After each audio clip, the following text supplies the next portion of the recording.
Now that I gave it the disclosure, I can turn on my camera. There's 3 rules to this. 1, you get 1 question, and then you have to walk back to the end of the line. The mic will be up here, Graham will have the mic for you. Feel free. And we would encourage you to ask questions that you think the whole audience would like to hear, or that a majority of the audience would like to hear, just so that we're spending our time wisely. We have 1 hour. Second rule is HCL reserves the right to say, I don't know, or no. I give you that. This is fair. Okay? We would like you to be able to say, we've got that and we're going to work on that, and hopefully you'll get back with me that I can share that on my blog later. And the third is that I get the first question. I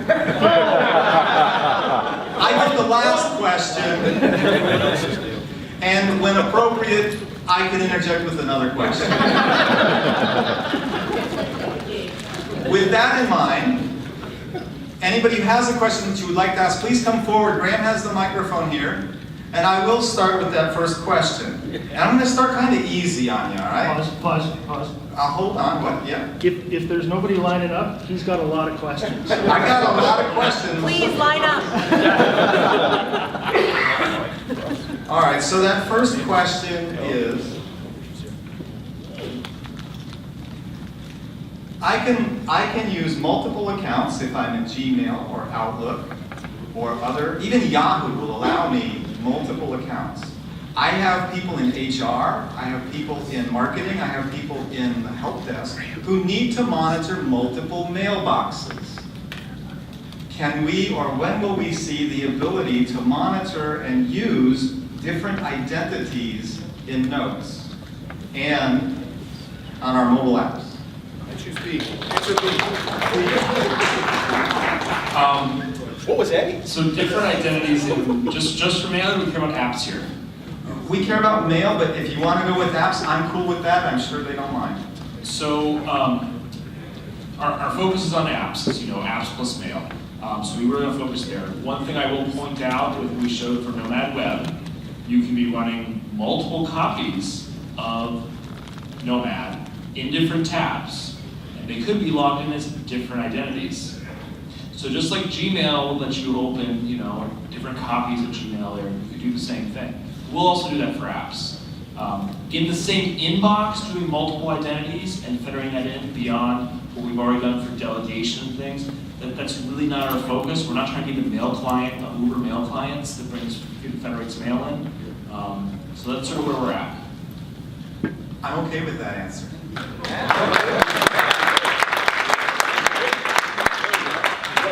Already. Approval of whether It's acceptable. Right? Okay, guys.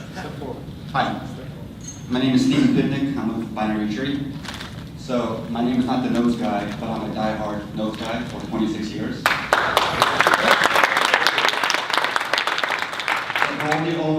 For all the other notes guys and gals in the room, thank you. This has been just an incredible conference, and I must have texted notes is not dead 15 times in the last 3 days. Good. So from a pure business perspective, and I'd love to answer this question. I mean, my mind has been spinning with ideas on new notes things that we can do as a business partner. What is the market opportunity for those business partners? Are you able to give us any statistics in terms of install base, install base, geographies, anything like that? So I think,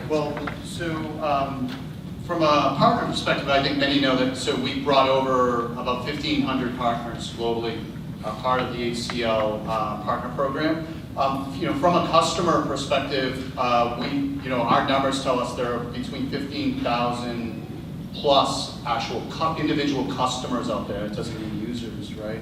And over 10 million applications that are still leveraged every day. So, it's a strong base for sure. And I think that, we have an opportunity here to stabilize what we have right now, but actually start to grow it as well. And thank you, by the way, because I know your company not only focuses on our products, but it focuses on some of our competitors as well, right? And so I appreciate the kind words from you guys, though. Thank you. Thank you. Thank you. Hi, is this on? So hold it close. Hello? Yep. Okay. Yes. Hi, I'm Heather Hottenstein with RPR White, and I have a question with regards to your forward direction with compliance, with regards to application and mail data with legal holds and auditing of the data and how the documents have been touched by users, how it's been moved between folders, things like that. Yeah, that's a great question. So I'm going to answer for a piece of that, and then also I'm sure Danielle's got another part of it. The macro piece of all of this is the thing that we've noticed, and you know, right, is the whole ISV ecosystem that's atrophied over time, right? We want to make sure that we never lose a customer to the fact that we don't have an integration with a certain type of tool out there, whether it's backup, anti-spam, antivirus, whether it's e-discovery or whatever, right? So that's the first thing. The second thing is we're going back to look at some of these particular topics. And we're currently working with anti-spam, antivirus vendors and also looking at e-discovery vendors and that whole topic space. So we don't have anything to announce right now, but we're seriously looking at a number of vendors to bring that type of capability back and make it very strong again in the product. Because we think security, like with chat, we also think around compliance is very important for both mail, apps, and chat, and obviously, content as well.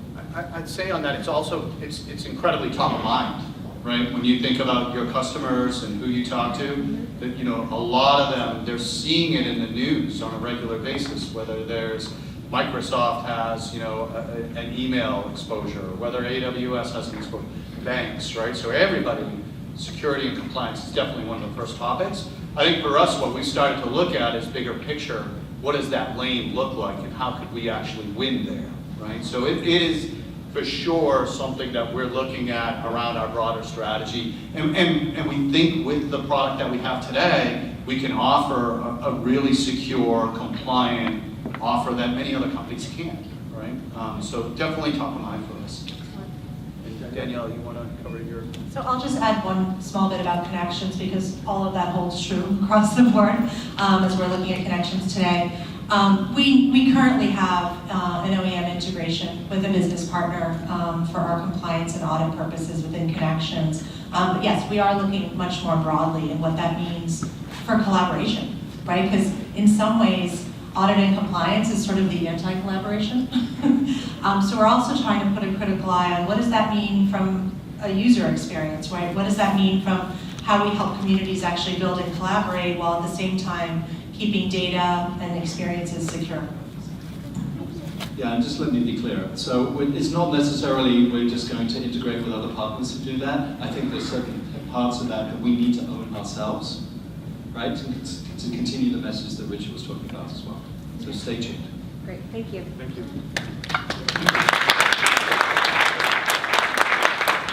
Good afternoon, everyone. I'm Gary Baker. I'm with Walker Tool and Die. I'm a customer.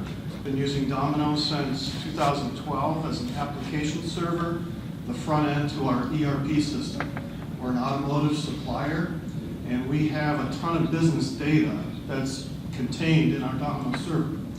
As I looked to transition from Domino 9 to 10, I saw that a key component that I was using to pull data into Excel spreadsheets for my accounting department to use as dashboards, it's called NodeSQL, an ODBC component, was missing, not there. Can't use it in Domino 10. And I know that there are some plans for that in V11 or possibly V12. I would like to encourage you, one, please move forward with that. And number two, is there a timeline for implementing that? Because that'll make a huge difference for how I'm presenting data to my dashboards that are currently in process. Thank you for your business, and thank you for staying with the platform. How many other people does this affect, by the way? So the piece that I want to convey is there is a tech note out there. Working with development, you can use that NodeSQL ODBC driver with version 10, right? And it works, right? So come and see me. We'll take your email address, or maybe from the client, John, over there. We'll get that to you so you can use that immediately. It's no small coincidence that if you've been playing with DQL, we now have a proper query language to query the database. So guess what? What does that do? That enables us to work with third-party vendors who have quality ODBC solutions that integrate natively with Excel, Tableau, and Power, the Power Tools. The Power BI, exactly. So, so that means is that we're trying to develop a relationship. We don't have a date for delivering a solution, but it's very much top of mind for me. You won't have to wait to version 12 for it, but just stay tuned. I can't give you a time frame right now, but it's one of those key goal things that I have. The other, Andrew, you actually discussed this in your session this morning, I think it was, where you talked a little bit about as Proton evolves in this stack, these kinds of technologies will be enabled. Yes, I mean, because we have more and more ways to get data out of Domino and there. But for your specific case, I know personally that NoSQL, I had a team go through, we found it was only the installer of those programs. So the tech note shows you how to work around that, so you can still install it on 10, and it still works. So you're still up and running for all the rest of you using NoSQL, consider it still works on 10, and we're going to give you a better solution in the future. The other thing, just tying off of Jason's point, the reason why we put that bullet there was the specific thing I was talking about, right? The other thing that you showed around with the Python stuff, that's great. That's another type of tool, another entry point. We really want to make the data transparent to those types of tools. If you can't get the data out, what's the use? Awesome. I'm next in line. Now we're getting to the harder questions. One-word question, X pages. What are we going to do? We've been asked about this 3 or 4 times. We've answered already. Well, I want to make sure that everybody here has heard that, and I have that question asked about 4 times on my blog and in text messages, so I have to make sure that it's captured for everybody to know. So please, for the benefit of those who have missed those opportunities, share with us. So NextPages remains our strong technology for modernizing applications. We've shown you guys today 2 other technologies that solve some of the problems that NextPages is solving. We showed you Nomad Web, which will give you a new way to take existing applications and bring them forward to a web-based access at a lower cost without going through as much modernization and transition. We also showed you a new way to build new applications based on we call it Sandstone, which is also basically Leap on Domino. So those are ways that meet some of the XPages use cases, but we have not released a solution that gives you an alternate way to modernize using a graphic UI builder the way XPages does. So we remain committed behind XPages. We're going to continue to maintain it. I spent the last year, Ram has been rebuilding a team that does work on XPages and Designer. We're getting to the point that I believe we've resolved most of the major issues, and we're going to continue to invest to maintain it. At the same time, there are some challenges with XPages. XPages is based on JSF. It's based on Java. Those are things that, as far as web standards, everyone else in the industry is moving away from. So we're going to moderate our investment there, and we're investing in areas, other technologies on web, but we're not going to walk away from Java or XPages on the Domino server, because guess what? That new thing we showed, that low-code tool, it's using Java on the server as well. So we're here, we're going to keep supporting, keep enhancing it. The number 1 request I'm aware of, that Ram and I talked about an hour ago, was Bootstrap 4 for XPages. We're going to look at that for 12 and get some sizings together, but it's not going to be at IBM, it was, XPages was the magic bullet. Everything was XPages. We're not that way here. We're more balanced. We have, for specific problems, we have specific solutions, and we believe we need to focus on building new apps and making that easier, and XPages is not friendly enough for that compared to the low-code market in general. Is that a good enough answer, David? Is that a good enough answer?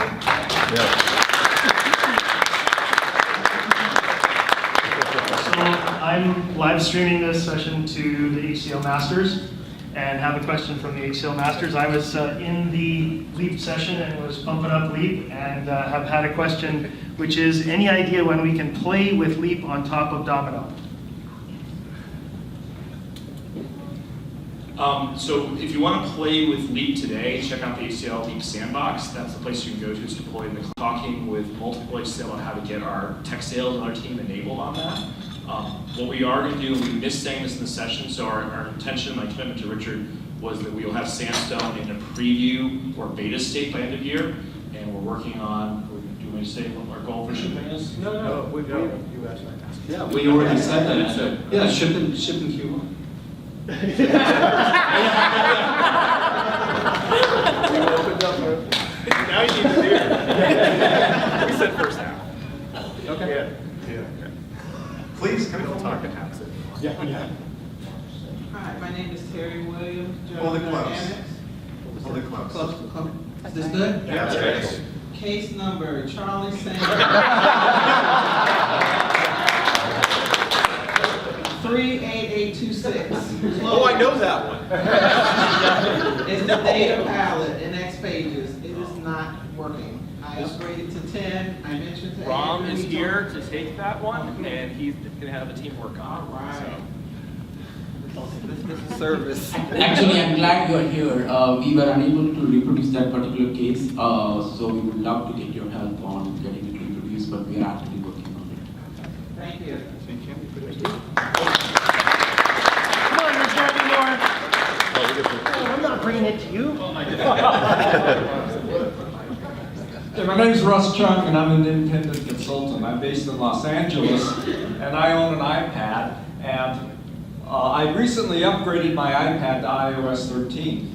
And a couple weeks ago, I was very surprised when I got an alert notification on my iPad that said Siri has detected that you are traveling to Boston on such and such a date. Do you want to add that flight to your calendar? Now, I don't know what's behind the curtain. I'm assuming it's some sort of a REST API or something that is going on my iPad. At least I hope it's not going up to some server somewhere in the cloud that knows. Yes, it is. Oh, it is? Oh, yes, it is. Oh, okay. So my question, I guess, is HCL planning or thinking or rejecting this idea or something like that? Well, What's going Well, on? actually, it is in our roadmap. So basically, adding trip invites into your dominant calendar so that it shows up in the UI, correct? Is that the requirement? It pops up on my alert notifications in iOS.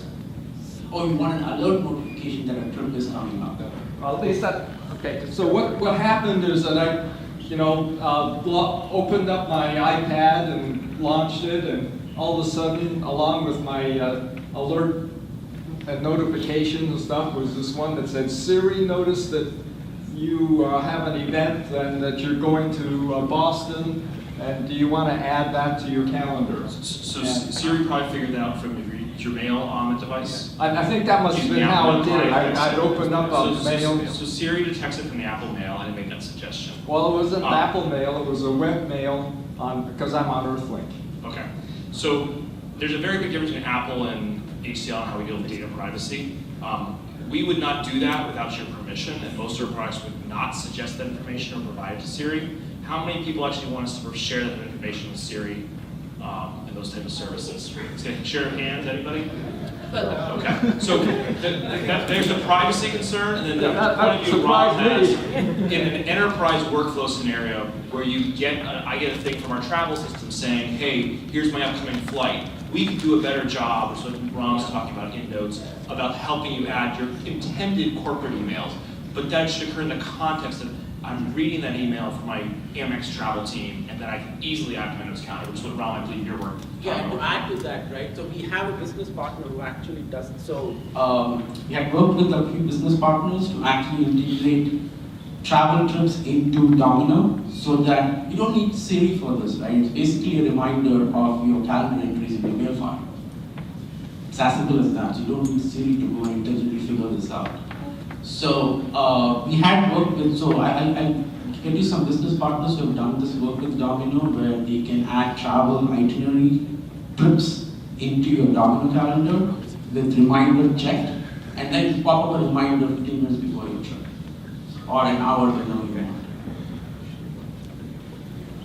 You guys at the end are looking a little bored, let me help you. Go ahead, Howard. Too late, Howard, you're not going to get an answer. David, Oh. you need to Yeah, I don't think I'm going to get an answer now. This is not about X Pages or Bootstrap. I've had a number of conversations with HCLers, if that's the term we use now, about all that information that was in IBM and tech notes, forums, etc. And one day IBM's going to turn that off. I don't know what the deal is in terms of how long they have to keep it on, but that is so vital because we can Google all that, and I can't Google anything in HCL. So all that stuff has to be HCLized, and available. And I'm talking about going back to 1990, whatever, because even that stuff is useful when I'm trying to figure something out or find a tech note or even the old forums. And that's another point would be, let's get some forums out there that we can all participate in using in those clients. So we're aware of the problem. We've had emails, myself, Margaret, Mandy, and our tech and doc writing team. We're in the process of moving tech notes to the new ACL location. We've also found that location is not being crawled by Google correctly, and I pointed that out, and the team's working on fixing that. So we're very much aware of this. I don't know the comment when IBM removes the content. I don't know. Margaret knows the data that occurs. So but we need to get it to the point it's fully searchable. We're very aware of that, and it needs to be crawled by Google. So we are working on this. Yeah, and that's a cross-portfolio statement. So we're seeing the same thing in the connection space. And so we're alerting the team as we learn new things that there's been situations, for example, where we posted the specs that are required for connection 6. And while we saw it up on the website for HCL, there were certain pieces of it people couldn't access. So do report those things to us when you see that we've shifted it over to HCL if you find an issue. So we do want to remedy it, and we're continuing to work through that stuff. So to answer the forums piece of that, oh, by the way, I'm Tim Clark. I run the user group liaison and the HCL Masters program, because nobody else has bothered to introduce themselves. Just thought I'd do as I was told, because otherwise Hablewitz is going to have me afterwards. So to answer your forums piece of that, there is discussion. John Paganetti and I were discussing this the other day about how we get people, if we get people access to forums that they can download in their notes client and replicate off locally. We are thinking about it, so watch this space. Hello everyone, Darren Duke, STS, lapsed podcaster, lapsed blogger, sometime curmudgeon. Sometimes. So this is a revenue question. So I have pretty much spent most of my adult life with these products. And since the migration July 1st, my revenue margin has gone down substantially from when it was IBM sales to now it's HCL sales. What is the plan to address this? Because there's no distributor anymore, so you guys are getting much more margin by getting rid of that. But on the flip side, we're getting much, much less margin. Yeah. So we're aware of some of these challenges. Unfortunately, some of the data that we received is inaccurate. And so what we met with multiple partners this week, because we are seeing this scenario come up at this point. What we've committed to the partner community is that we'll establish you could almost call it a bat phone, a line access into the product sales specialists. So we were initially thinking that it made sense for you to go to the partner team, but in reality, this is more of a reinstatement sales discussion that we need to have with you guys to ensure that we're keeping you whole with the price that you have right now. I will tell you that our belief is as we progress on each one of these reinstatements, we'll have a baseline, right? So right now things are a little bit dynamic from our CMR, which is the data that we receive from IBM. But the good thing is the deal that you signed this year is going to be in our system. Next year we won't run into these problems, so it won't be kind of a one-off thing. The system will be set up a little bit more. But what I would propose, you should grab me, and then we'll get a quick call with Francois Nasser and team, and we'll work through it. Okay, thank you. Yep. Carl Henry, No, I've got the. you're good? Okay, so come on up. I got another question, or not a question, but a comment from Andreas Ponte watching through the Masters broadcast. He says, not a question, but tell them that we appreciate all the great work they're doing on the betas from Domino to Nomad, same time and connection. So thank you.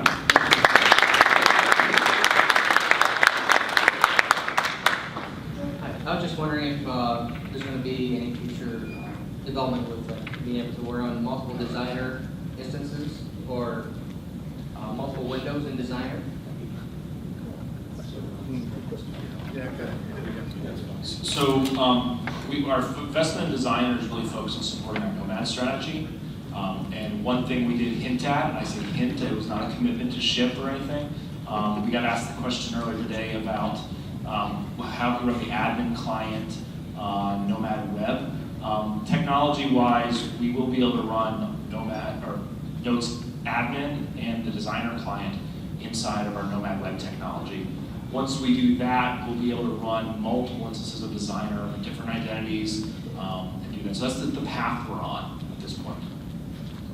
Did that answer your question? Yes, Okay, yes, I'm just great. copying data out and then comparing is been a pain for years, so. Okay, good. Thank you. Appreciate it.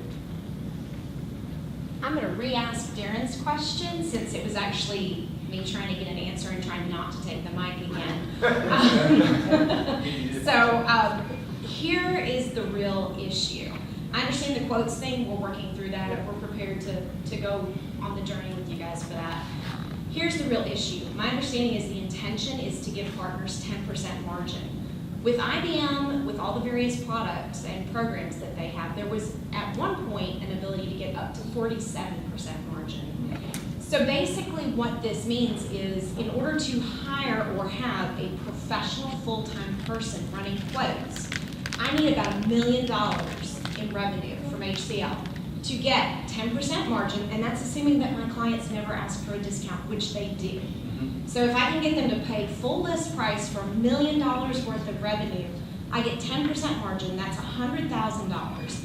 If you take out taxes, benefits, all of that, I can pay somebody, $75 grand to run that business for me. That basically means, because there are a lot of small deals in the domino space, it's very, very labor intensive. As you guys are finding out, it's very, very labor intensive to run all of those little quotes. So is the intention by trimming the margin to run out the small partners? Because I think that may be the effect of it. Honestly, I tip 20%. So I pay my servers better than you guys are paying us right now. I don't think the intention was to make it an unsustainable business, but my concern is that may be the effect for us, that we may have to say, because basically the margin on software pays my salary. If I can't make a professional level salary, why would I work for you guys on a contract basis, basically, for a whole year for, what might be 30 grand? Right. So it doesn't make any sense to keep doing it. And if that's a deliberate choice, that's your choice to make, that, hey, we really only want to deal with like 3 big partners. But if you want those of us that are doing the services, that have the relationships, to be out there advocating for you guys with all these small clients, all these small deals, and some decent moderate-sized clients too, I think it's fair for us to get paid a professional salary like you guys are paying yourselves. So that's really the question. So first, there is no intention, I can assure you, of removing partners at all. So, I think I might have mentioned this yesterday, that over 60% of our revenue is driven off of the people in this room. So we acknowledge and understand that. I will say that we're learning our way a bit here, right? We don't want to follow everything that our friends in Armonk did, right? I mean, it would be a little bit naive on our behalf to think that we could just do it better, right? So we're going to learn. We'll make some adjustments. We've gotten this feedback. Again, I think this is something that Jamie and team are still trying to navigate, and no excuses, but I think it's important to note that we're probably 90 days, 100 days in here, right? That's a long time to go without me getting paid a professional salary. Fair. It's a long time. It's a quarter of the year. It is, and I think for us, we're trying to fill as many of these gaps as we possibly can. But I think the way it is today doesn't mean that'll be the way it'll be in the future, right? I anticipate that we will make adjustments. We will learn here as we go along. And I've heard from many of you over the last 2 days that, unfortunately, we don't really have a partner program right now, right?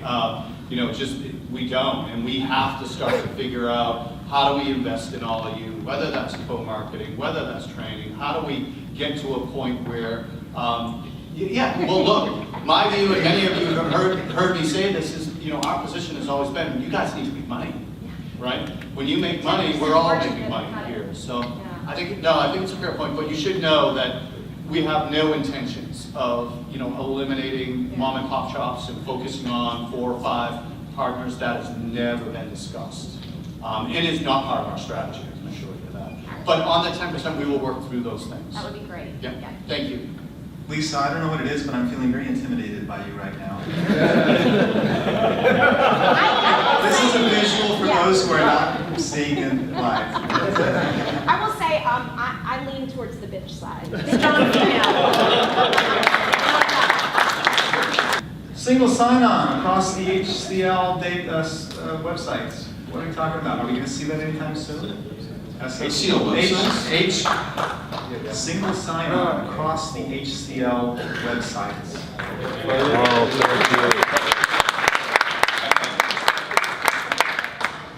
So I have asked this question on your behalf already, behind the scenes.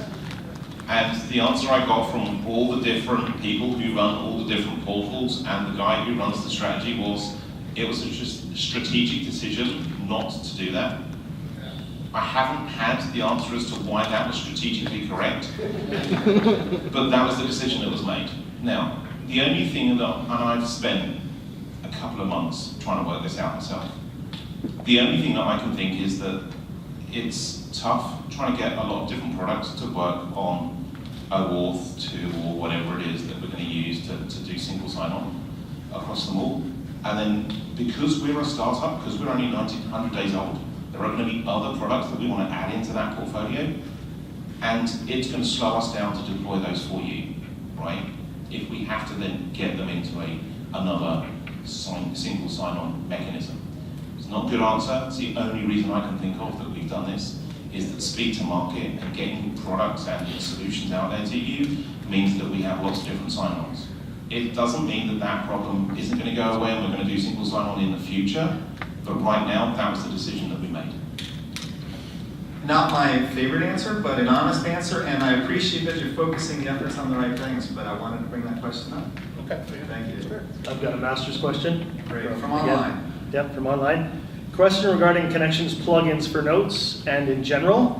When will we get updates and what is the way forward?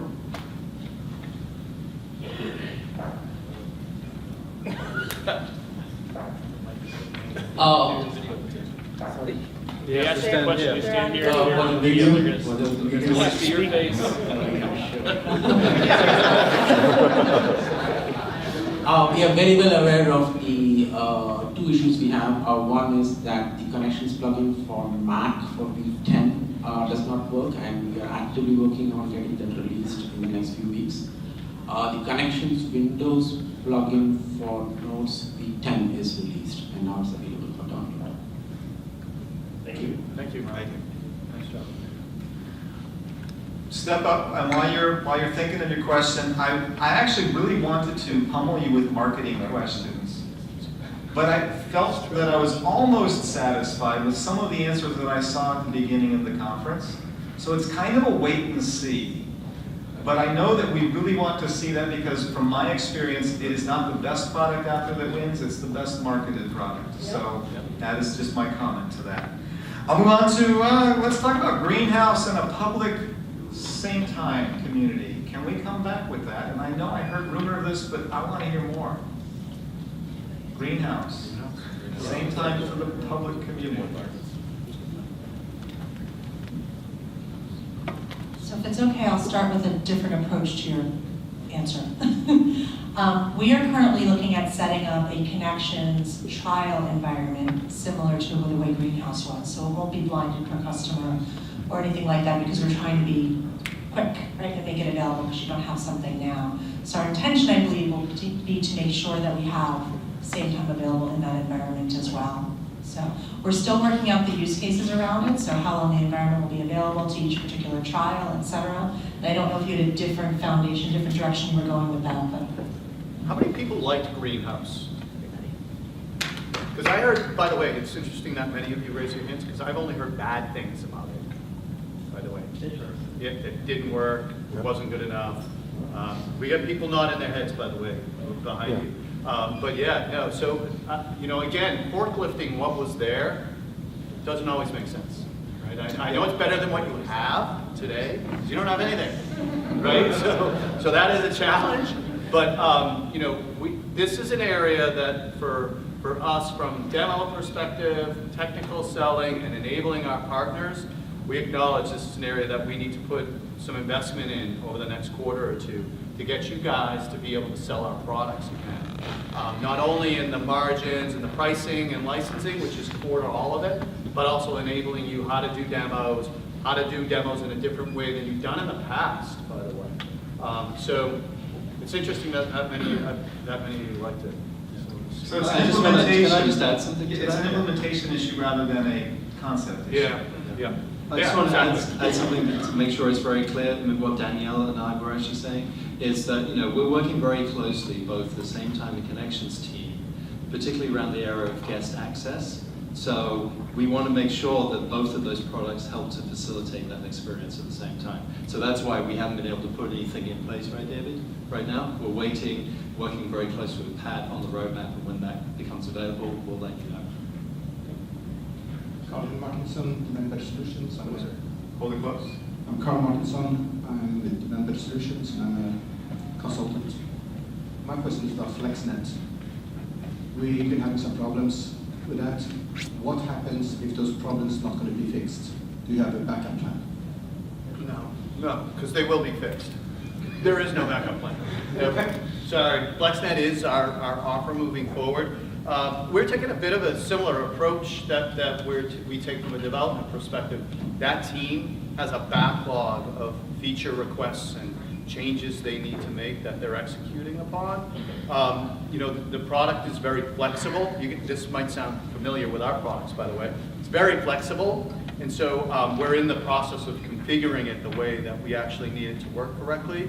But we acknowledge this has been a big hurdle for us. I think we've learned a lot that we didn't have the experience that we needed in order to actually implement it. And we've added a lot of people over the last 4 or 6 weeks to start to augment some of the challenges that folks are running into here. But it is our future. It's going to be what we will leverage from a licensing perspective, and we'll fix it. And the team realizes they have no choice but to fix it at this point. I encourage, if you haven't, the back desk. I had some issues with it as well, and they got resolved while I've been here. So if you haven't, please do check in with them at the back.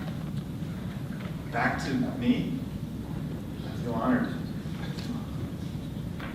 I want to talk about the admin client, and if we would ever actually start seeing some true expansion and improvement on the admin client. And I know we're talking about the new web-based clients, but where are we going with the admin client?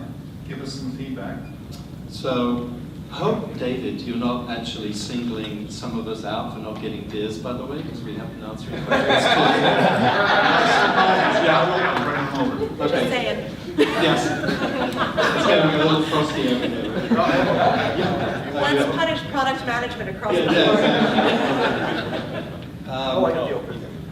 So this is actually a very rich topic for us, and it's something that we want to look at in the V12 timeframe. Because one of my goals personally is that there's a great intersection between admin, user management, and also the App Store.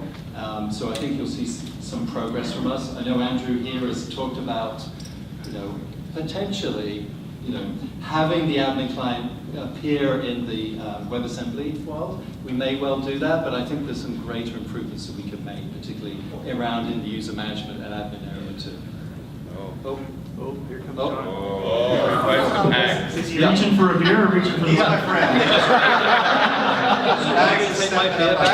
One of the first things that we did, based on David's request, is in the AHA portal, how come you don't have a Domino administration client? And guess what? I asked Andrew and Thomas Hample to fix that, and they did. So you can put all your requests now into the AHA portal, and we'll be monitoring it. We can see some of the things that we do. There are also some great companies who do a lot of admin stuff that we'll be working with along the same line. But absolutely, I know stuff that I see, but we definitely want to hear your ideas of what you want.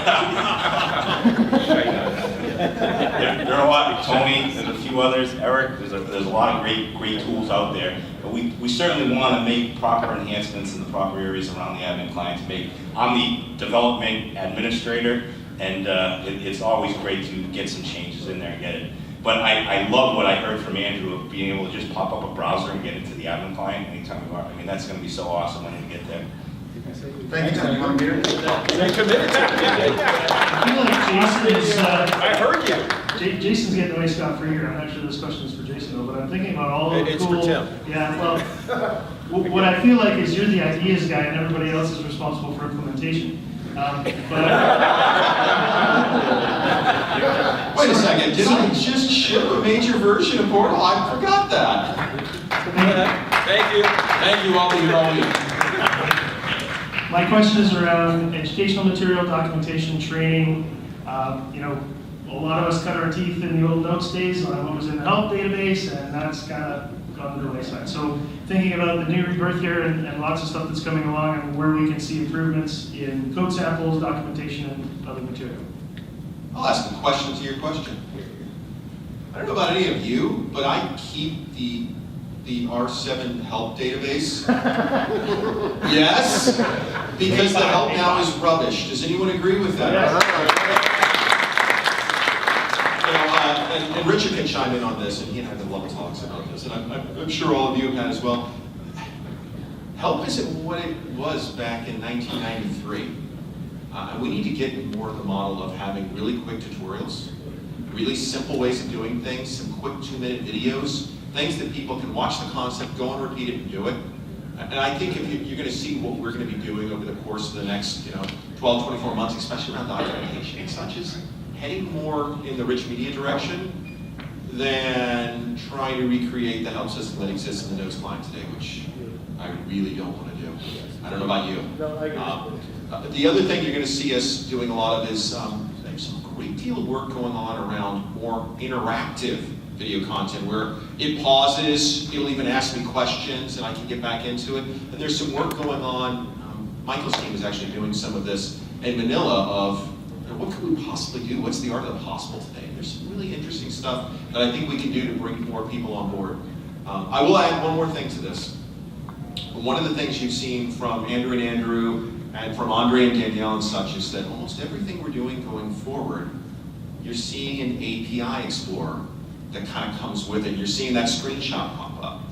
And one of the tenets of what we're trying to do, and I learned this from Maureen, 2 years ago, when Maureen very strenuously argued to me, the API Explorer is the documentation. You remember this? And I think you're going to see a lot more of us having things that you can interactively work with and not just read to be able to get your work done. I don't know if anyone else has anything else to follow on that. I do. No, you can only ask questions, you can't answer questions. I would like to see knowledge base back in the, and I know you're going to say, but it's no longer in notes, but I miss being able to replicate that database and mark things as read and see the new ones that come in by seeing the unread. And I know Tim has been thinking about this problem. And if he hasn't, say yes. Well, yeah, we have. It sounded so painful. Because, yeah, the trouble is like all the modern tech notes that weren't in the notes database then need to be put into the notes database, and that's a stack of work. So how do we do that, right? And it's tricky. I'd love to put it back in notes. You all know me. I've been around since '94 doing notes, right? So I'd love to see it back in notes. Hags, then to talk tomorrow, right? Great. Another commitment, first half. I'm committing to talk about it, I'm not committing to do it. So this follows on from their original questions about documentation and help. For years and years and years, one of the most requested features in a jam, AHA session, whatever you want to call them, was a community edition of Domino, which was done, and has subsequently disappeared off the face of the earth. So there's no Domino, there's no admin. So it's a great idea, and Barry has been helping us get that back onto the books again. We have, to be frank about it, we have some legal hurdles to overcome. Actually having the FlexNet licensing will actually help us with that. But it's, I can say to you, it will be coming back. We'll be making that available. I just don't have a date for it. Soon. Very soon.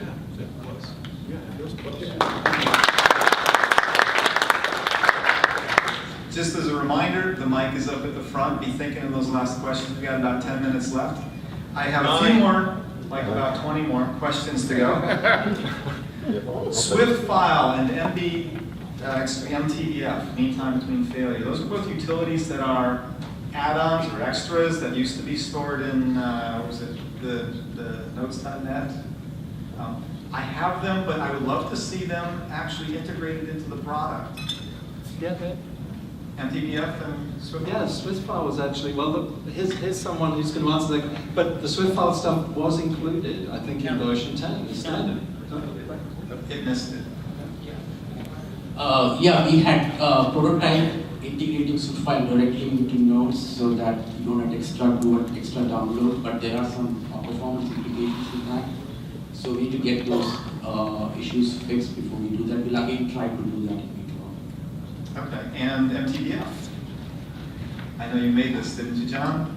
Yes, so believe it or not, that was actually something that I wrote as a notes add-in to actually, when I was working at Iris Associates, Lotus was testing the product and we wanted trust with verification, so I created MTBF to see how often they were doing the testing of the product, how often it was crashing, because I was seeing different results in my environment and they were reporting. So it was a very effective way to track down crashes and measure uptime. So I found it of great value and I've always given it out for free. It's written using the Notes SDK, so it compiles on all platforms and I ship it on all platforms. Someone asked me today for the Linux version. I said, sign up for client advocacy and I can send it to you.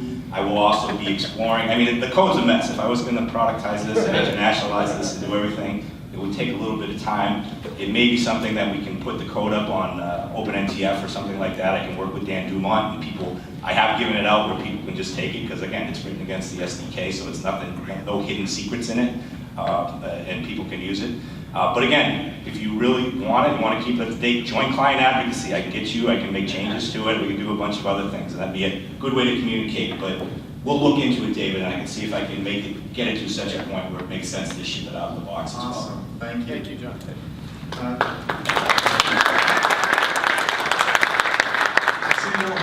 Go ahead, go ahead.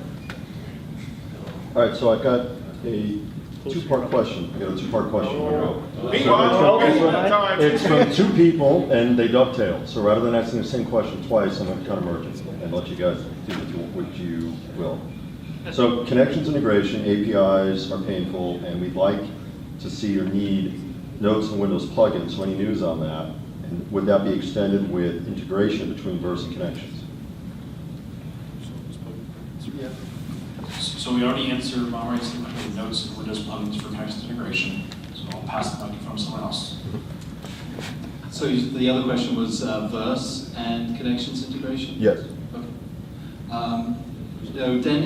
To be honest, Danielle and I are working through a number of cross-platform integration type scenarios. In fact, actually, we had a very productive meeting today specifically talking about same time and connections. That's another one that we need to work on. And you heard from Richard, when you saw that, the big round spaceship slide, that what's it called?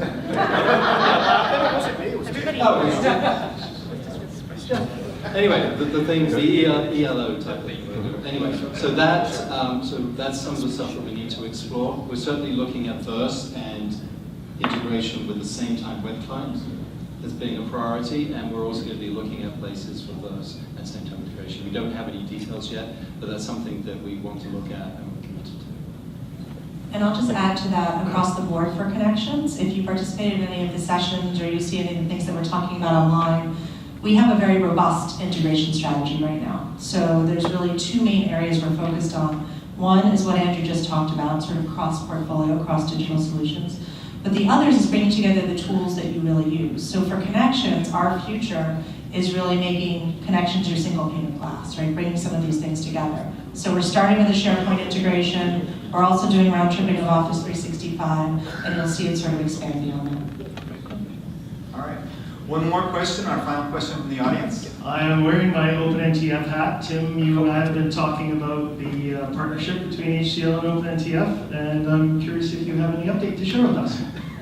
So, yeah, actually we do. You don't know this, but I got approval today from the CEO's office that HCL are going to sponsor OpenNTF next year with the exact proposal that you asked us to cover. So all of it is covered as of January 1st.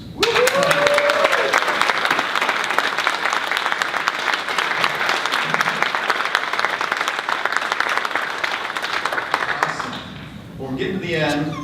I did want to ask this one about modal dialogues. Does anybody have a problem with modal dialogues? You get locked in the box, you can't do anything except answer that. Can we get rid of modal dialogues throughout? If I'm creating a new user, I can't go and copy and paste the name in. I can't go copy and paste. Modal dialogues. This is in notes? Yes.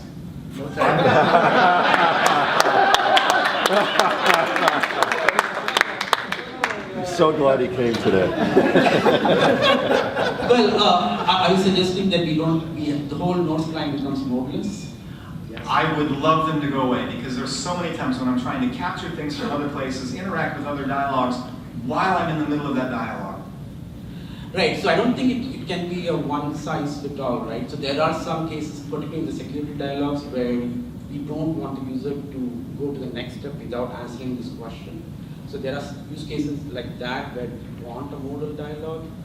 But you could carefully pick things like, for me, one thing comes in mind is the quick one contact, which is modal, which shouldn't be, because you can't copy the signature from the contact form. You have to type all this in, right? So you'll find some cases, and we are trying to make them modaless. But if you have concrete items which you want to become modaless, you can do that first. Submit yours to AHA, and you'll get it answered. Thank you very much, Ram. We are to the end of our time. Just one more question. Pardon? Topic, sort of, info boxes. When can we get a nicer looking info box? The resizable info box. Resizable info box. I think if I get a penny from everybody, I'll become a millionaire.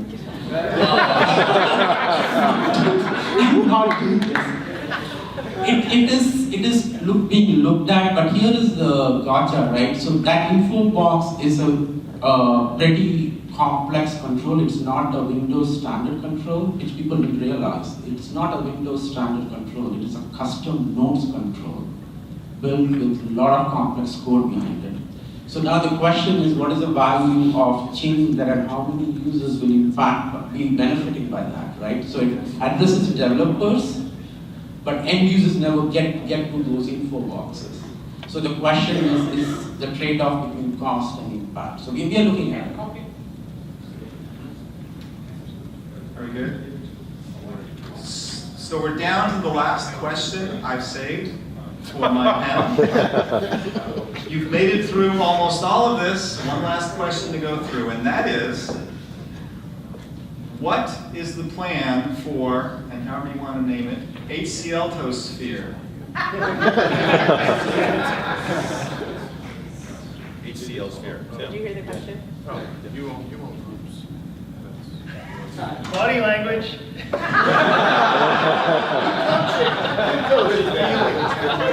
With feeling? Okay. All right, so you heard Richard in the keynote yesterday talk about our commitment to user groups. And that's great, because we love to sponsor this stuff, and we love to do the go out and see people factory tours.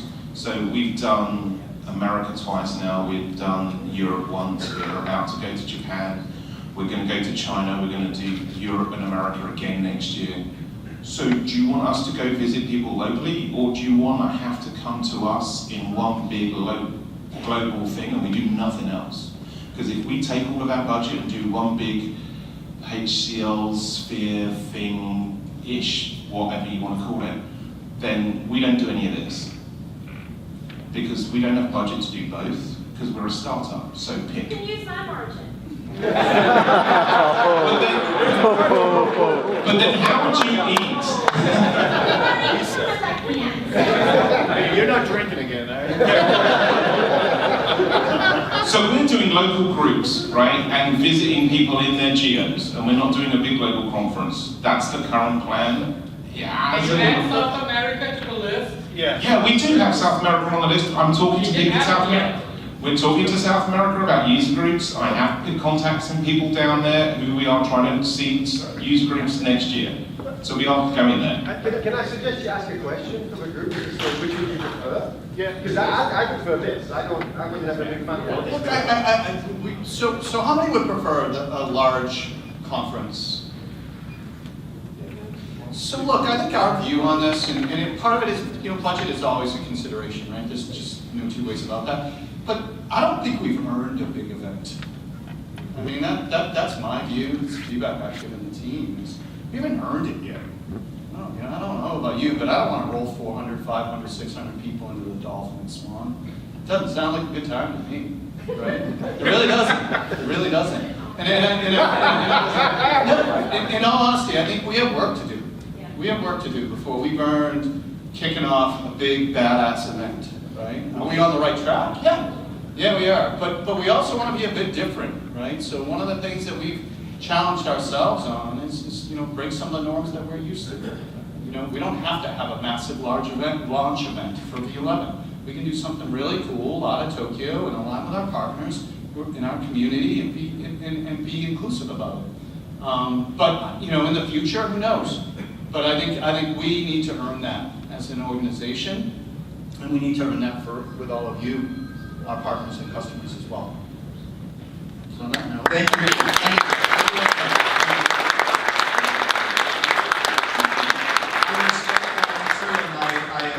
I'm okay with that answer for now. Thank you. To close. Well, hang on. Before you have more. I'm sorry, I didn't mean to steal your thunder. No, keep going. Keep going. We might ask more questions of them. I did want to say thank you to all of you, and I wanted to send a thank you out directly to Richard Moore for all of the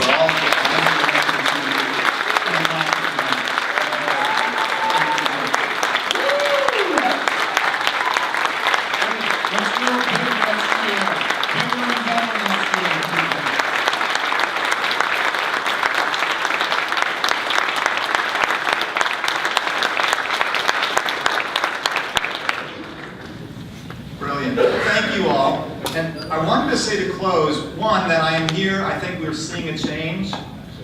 I want to take you on a little bit of history. Back in the year 2000, there was this company called Apple, who Microsoft had driven to the brink of bankruptcy. Last year, August 2nd of 2018, they were the first company in the United States to reach a $1 trillion valuation. They did it. You can do it. Thank you.